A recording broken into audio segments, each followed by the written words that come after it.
Hello student, आज हम बात करेंगे कक्षा 8 का चैप्टर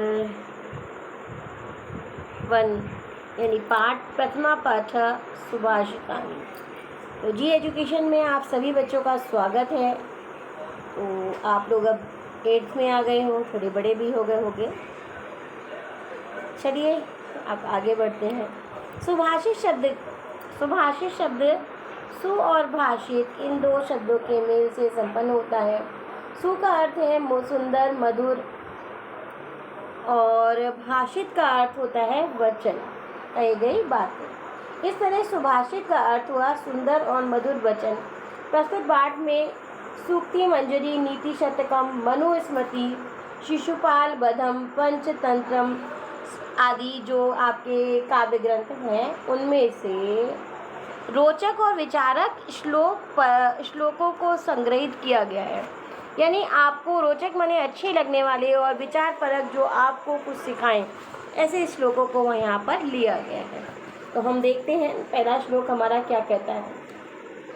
गुणा गुणगेषु गुणा भवन्ति। गुण जो है गुणी व्यक्तियों में ही गुण रहते हैं। ते निर्गुणम प्राप्य भवन्ति दोषा। ते माने वे गुण, निर्गुणम माने निर्गुण व्यक्ति को प्राप्त पहुंचकर वो क्या बन जाते हैं, दोष बन जाते हैं, है ना। किसी बुरी व्यक्ति के पास यदि वो पहुंच जाए तो कैसे बन जाते हैं, वो दोष बन जाते हैं। जैसे सुस्वादुतो यह भवन्ति प्रभवन्ति नद्याँ। जो नदियाँ होती हैं वो हमेशा मीठे जल को ले जाती हैं, यानी मीठे जल से उत्पन्न मीठे जल को ही लेकर के आती हैं, उत्पन्न होती हैं। समुद्रम आसाद्य भवन्ति अपेया। ये कह रहे हैं कि लेकिन समुद्र में जब वो मिल जाती हैं तो उसका जो पानी होता है, जो मीठा जल होता है, वो अपेया बन जाता है। अपेया का अर्थ होता है न पीने योग्य, है ना, खारा हो जाता है। तो ऐसे ही कह रहे हैं कि जब तक वो नदियों का जल नदी में रहता है, यानी गुणों में रहते हैं, तब तक खुश है। सही बात है। मतलब गुण रहते हैं, और यदि वह निर्गुण व्यक्ति में मिल जाए तो क्या बन जाते हैं, दोष बन जाते हैं। ऐसे ही जल जो है जब तक नदी में रहता है पीने योग्य रहता है, और समुद्र में मिलते ही वो पीने योग्य नहीं रह जाता। नेक्स्ट श्लोक देखेंगे। साहित्य संगीत कला विहीना। कह रहे हैं साहित्य, संगीत और कला, इन तीनों चीज़ों से विहीन माने व्यक्ति। विहीन माने जिस व्यक्ति के पास ना तो साहित्य का ज्ञान है, ना ही संगीत का ज्ञान है, और ना ही किसी कला का ज्ञान है, वो व्यक्ति कैसा है, साक्षात पशु के समान है। पुंछ माने पूंछ और विशाल माने सींग नहीं है। केवल उसके सींग और पूंछ नहीं है, वो केवल वो देखने में वो कैसा है, पशु के समान ही है। मतलब जिसके पास ना तो साहित्य का ज्ञान हो, ना संगीत का ज्ञान हो, ना ही किसी तरह की कला आती हो उसे, तो वो कैसा है कि पूंछ और सींग ना होने के साथ साथ नहीं है, उसके पास वो पूंछ और सींग नहीं है, लेकिन वो कैसा व्यक्ति है, वो पशु के समान है।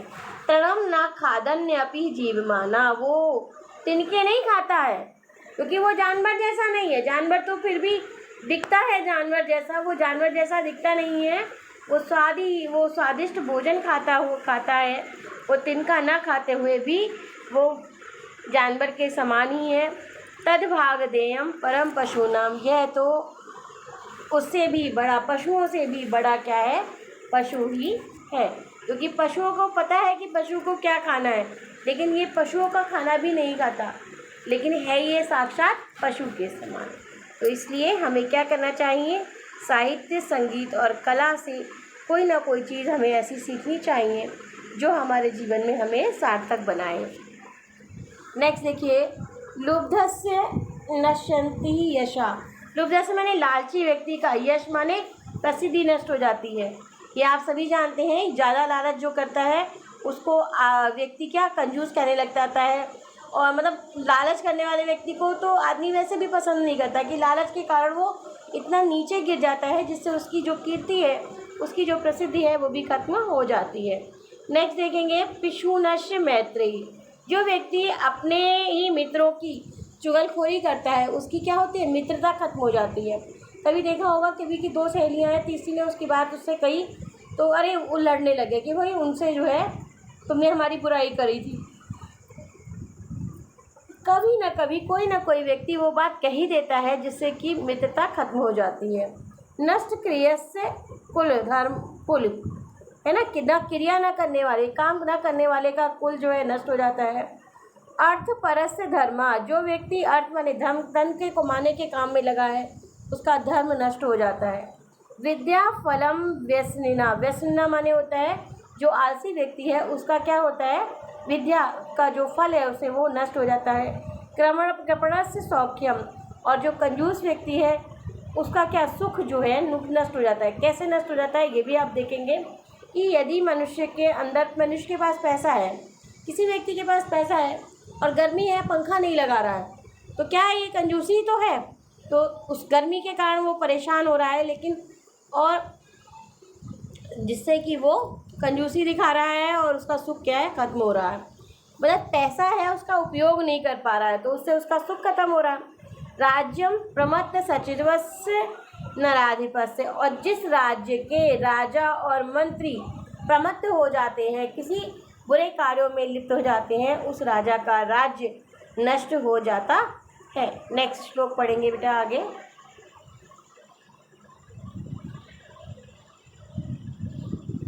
देखिए, पीत्वा रसम तु कटुकम मधुरम समानम। अब ये कह रहे हैं कि पीत्वा माने पीकर, रसम माने रस, तू माने तो, कटुकम माने होता है कड़वा, मधुरम माने होता है मीठा, समानम माने समान। मीठा और कड़वा समान रस पीकर माधुर्यमेव जन्मेन्य मधुमक्षिकासु। ये कह रहे हैं कि माधुर्यम माने होता है शहद, मीठा, मधु माने मधु का जो मधु बनाती, मधुमक्खी क्या बनाती है, शहद बनाती है, मधु बनाती है। तो माधुर्य माने शहद ही को ही जन्म देती है, कौन, मधुमक्खियाँ, है ना, कि कड़वा रस लेती हैं और मीठा रस लेती हैं, दोनों को मिला करके वो क्या करती हैं, शहद को जन्म देती हैं। उसी प्रकार संत व्यक्ति क्या करता है, संतस्तथैव समसज्जना दुर्जना नाम।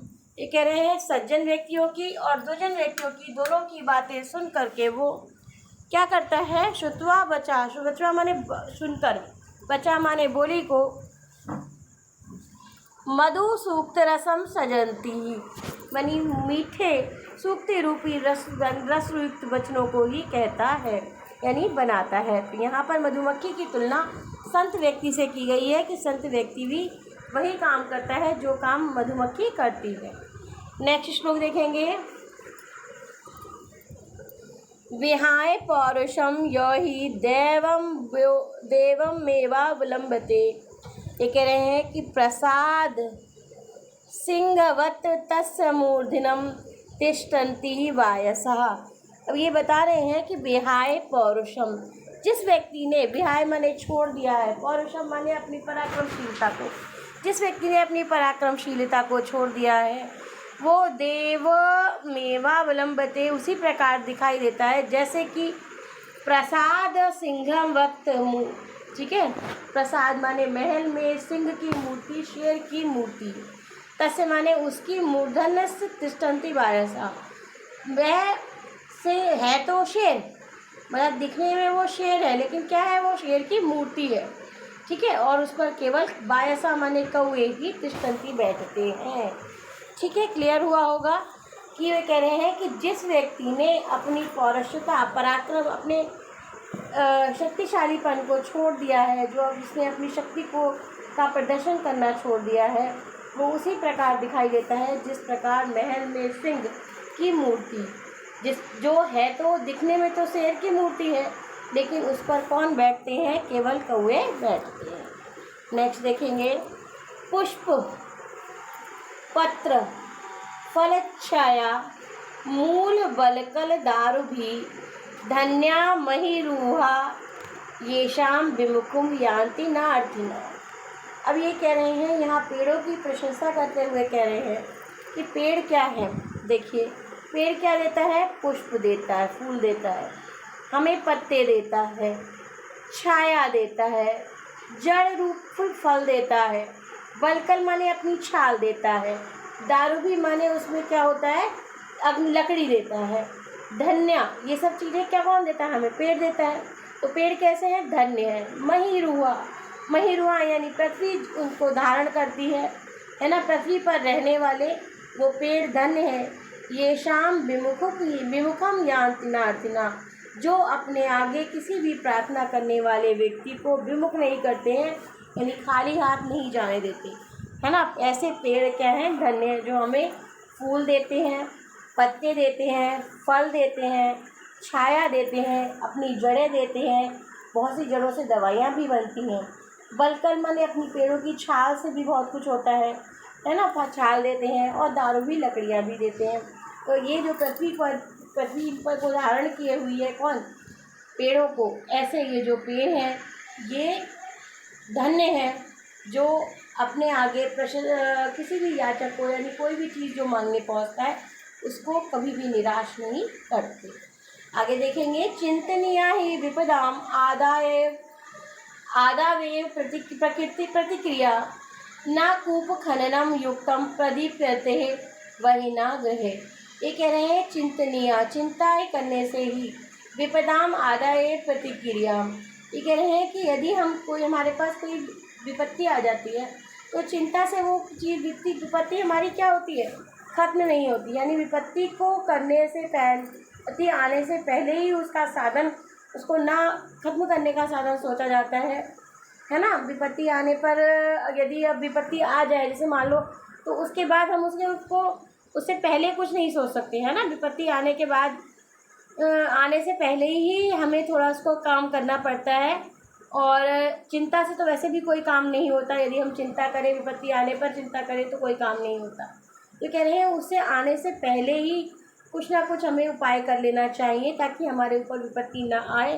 ना कूप खननम युक्तम प्रदीप्यते वहिना ग्रहे, जब घर में आग लग जाती है तो कुएं को खोदने से कोई भी फायदा नहीं होता है ना। जब आग लगने से पहले यदि कुआं खुदा हुआ होता तो हम पानी डालकर उस कुएं से पानी लेते और बाहर बुझा सकते थे आग को। लेकिन जब आग लग चुकी है और उसके बाद हम कुआं खोदेंगे तो उससे कोई भी फ़ायदा नहीं होगा। इसलिए विपत्ति आने से पहले उसका समाधान सोचना चाहिए, चिंता नहीं करनी चाहिए। जिस प्रकार की आग लगने के बाद कुएं को खोदने से कोई भी लाभ नहीं होगा। तो अब हम इसके शब्दार्थ भी देखते हुए चलेंगे। तो देखते हैं, पहला कह रहा है गुणगेषु, गुणियों में सुस्वादुतो या स्वादिष्ट जल प्रभवंती, निकलती हैं, उत्पन्न होती हैं। समुद्रम आसाद्य यानी समुद्र में मिलकर या पहुंचकर। भवंत अपेया, पीने योग्य नहीं होती। विषाणहीना यानी सींग के बिना। खादन्यपि, खाते हुए भी। जीवमाना, जिंदा रहता हुआ। पिशुनश यानी चुगली करने वालों की। व्यसनिना, बुरी लत वालों की। नराधिपस्य यानी राजा का या के है ना, राजा का के की। तो आगे बढ़ते हैं।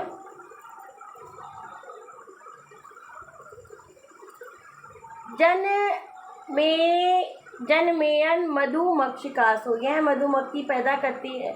जनेत मधुमक्षिका असौ, है ना, निर्माण करती है। संतः तथा प्लस ए, वैसे ही सजंती माने होता है निर्माण करते हैं, वैसा हो गए आपके कौवे। बलकल, पेड़ की छाल। दारू भी, लकड़ियों के द्वारा। महिरूड़ा माने वृक्ष। कूप खननम, कुआं खोदना। वहीना हो गया अग्नि द्वारा। तो ये कह रहे हैं पाठे दधानाम पद्दानाम सर्ववाचनम कुरुता।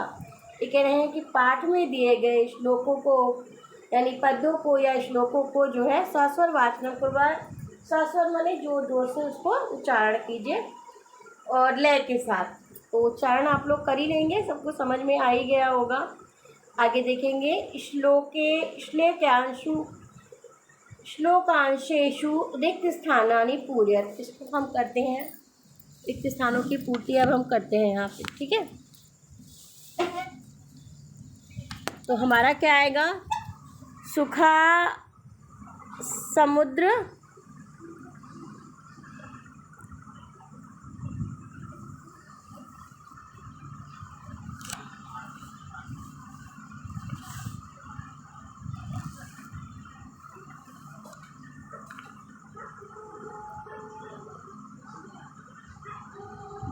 ये देखिए, समुद्र आसाद्य भवंत पेया, समुद्र में जाकर कैसी हो जाती है, पीने योग्य नहीं रहता, भवंत पेया। ऐसे ही खा में देखिए, बचा मधुर सूक्त रसम सजती, इससे पहले आएगा आपका श्रुत्वा।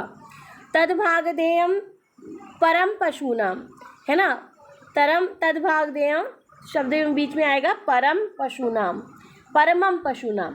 विद्याफलम व्यसनिना, यहाँ पे शब्द आएगा आपका व्यसनिना, ठीक है। पौरुषम विहाय या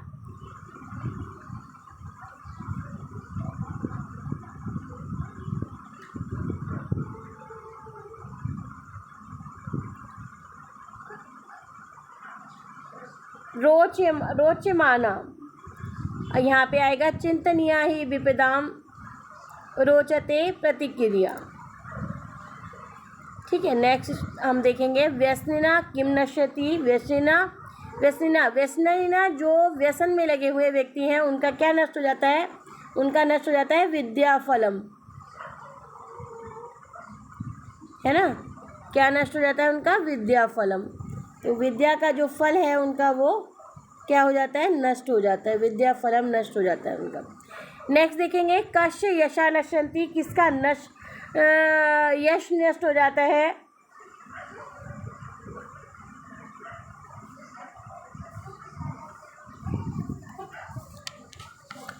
तो यश किसका नष्ट होता है, हमने पढ़ा था श्लोक में, जो कौन सा था,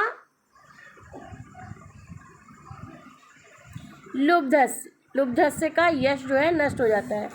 मधुमक्षिकाम किम जनयति, मधुमक्खी क्या बनाती है, मधुमक्खी क्या बनाती है, माधुर्य में, क्या बनाती है, माधुर्य में।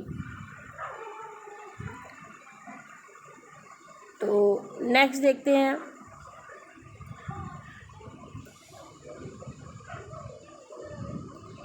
मधुर सूक्त रसम के सजंती, मधुर सूक्त रसम के सजंती कौन बनाता है, तो मधुमक्षिका।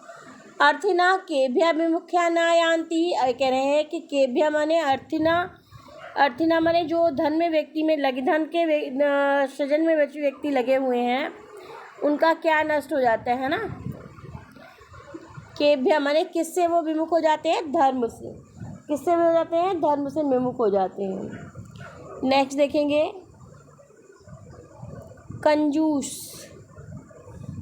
कंजूस का हो गया कृपणा, कड़वा का हो गया कटुकम, यहाँ पे आएगा बेटा कटुकम, है ना, कटुकम, तो यहाँ पे हम लोग कटुकम लिख लेंगे। नेक्स्ट पूछ का होगा पुच्छम, लोभी का लुब्धा, मधुमक्षी का तिनका का तृणम। अब यहाँ देखेंगे कर्ता और क्रिया बता रहे हैं, यहाँ पे क्रिया है, कर्ता है हमारे यहाँ पे, जैसे संता मधुर सूक्त रसम सजंती, तो यहाँ पे संता क्या हो गया, कर्ता हो गया, और सजंती क्रिया हो गई। यहाँ पर हमारे दोषा जो शब्द है वो क्रिया कर्ता हो गए, और भवंती यहाँ पर क्रिया हो गई। कर्ता हमारा क्या है, दोषा, और भवंती है क्रिया। यहाँ पर गुण हमारे क्या है, कर्ता है, और भवंती यहाँ क्रिया हो गई। यहाँ मधुमक्षिका जो है हमारी कर्ता है, और जनियत ये क्रिया हो गई।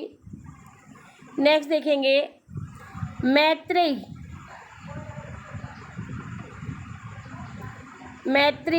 नाशयति, ये जो है मैत्रेयी शब्द हमारा क्या है, कर्ता है, और नाशयति जो है हमारा क्रिया हो गई। ऐसे ही नद्या जो है हमारा कर्ता है, और यहाँ पर भवंती हो गई क्रिया। तो ये हमारा हो गया। नेक्स्ट क्वेश्चन देखेंगे गुणगेषु गुणा भवंती, तो गुणा की जगह हम प्रश्न निर्माण करेंगे, तो गुणा की जगह क्या आएगा, के, क्या आएगा बेटा, के, तो के विसर्ग है ना, तो ये के आ जाएगा, गुणा की जगह के। नद्या की जगह आएगा क,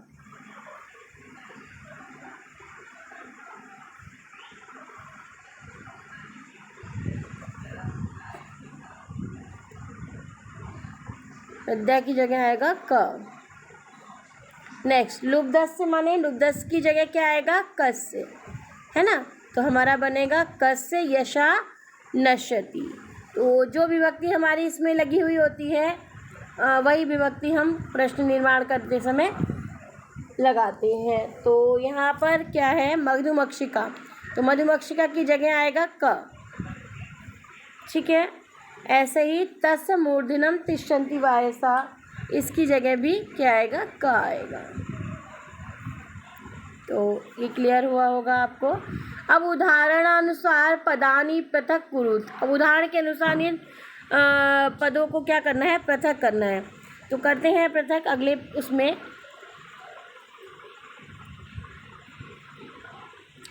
देखिए माधुर्यमेव, तो क्या आएगा, माधुर्यम एव शब्द आएगा हमारा माधुर्यम, क्या आएगा, माधुर्यम,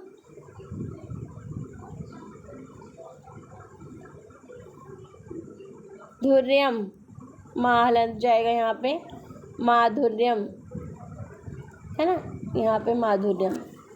तो नेक्स्ट माधुर्यम प्लस मेव है ना, दो शब्द है हमारे, माधुर्य प्लस मेव, तो ये हमारा माधुर्य मेव हो गया। ऐसे ही अल्पम प्लस एव, सर्वम प्लस मेव, दैवम प्लस मेव, दैवम प्लस एव है ना, अल्पम प्लस एव, माधुर्यम प्लस एव, सर्वम प्लस एव, दैवम प्लस एव।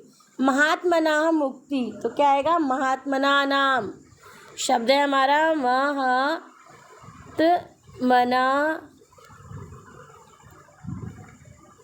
महात्मना नाम, यहाँ पे आएगा महात्मना नाम मुक्ति,